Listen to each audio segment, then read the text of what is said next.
Now, it's never nice when you sustain an injury, but in order to prevent them, we've first got to understand what an injury is and how they occur.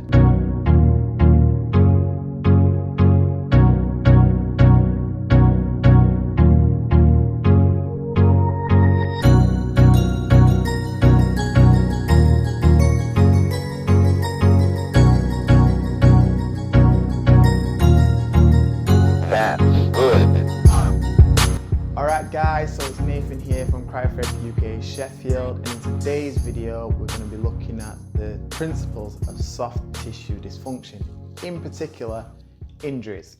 So in order to create effective and efficient movement, the soft tissues within the body need to be working and functioning properly. Now, an impairment within the soft tissues such as a muscle, tendon, ligament and cartilage can affect the quality of movement. And these impairments occur by one of two factors, which are dysfunction and injury. And in today's video, we're going to look specifically at injuries. So what is an injury? An injury is damage to one of these tissues when too much force has been applied which the soft tissue cannot absorb.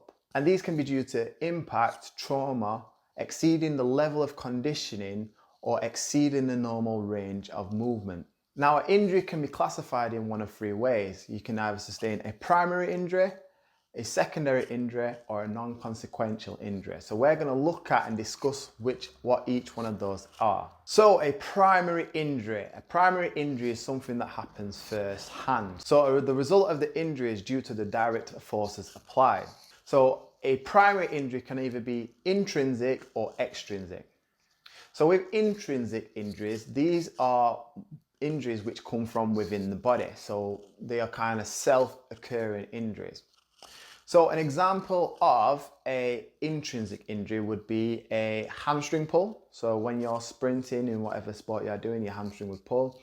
If I lean down to pick something up and I strain my back, or if I have a previous injury which results in and leads to another injury. Now these type of injuries can occur due to dynamic activity due to imbalances, or sustaining a bicep tendon injury due to dysfunction of the rotator cuff, or through dysfunction and overuse or doing too much too soon with the tissues. So these are all the different types of primary injuries which can occur. So the other type of primary injuries are extrinsic injuries, and they come from forces outside of the body.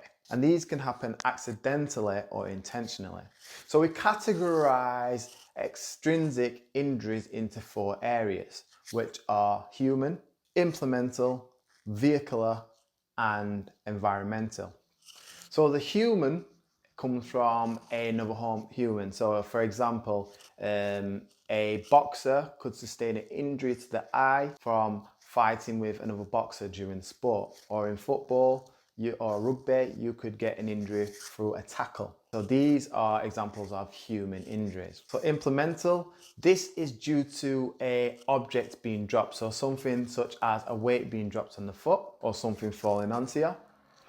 Vehicular, being hit by a moving vehicle or being involved in an accident.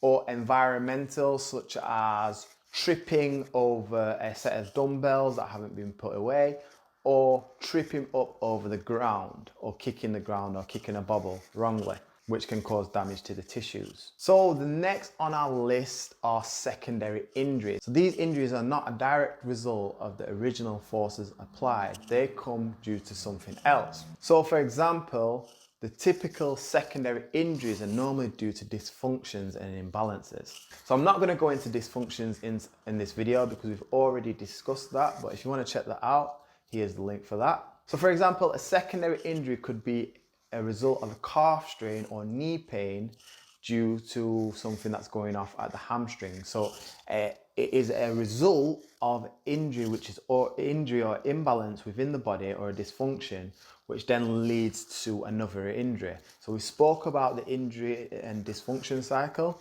So this would be not the first and the primary injury that occurred, but after we went through that cycle, it would then be the result of a new injury due to a pre-existing injury. So it's very important that we find out the injury history. So this is why your therapist may ask you a range of questions and asking about, what injuries have you had in the past? Because a past injury could be the result of the injury that you have now, and it could actually be a secondary injury.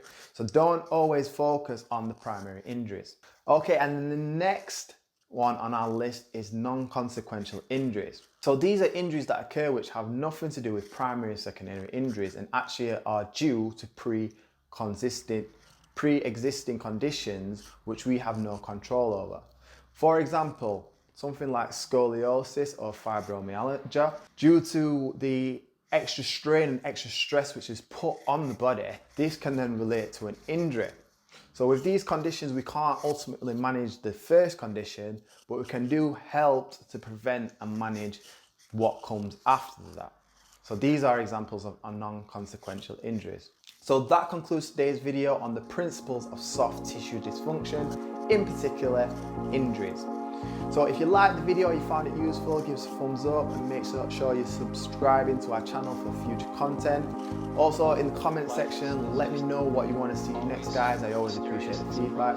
As always, appreciate you and thank you for watching, and we will see you in the next one. Peace.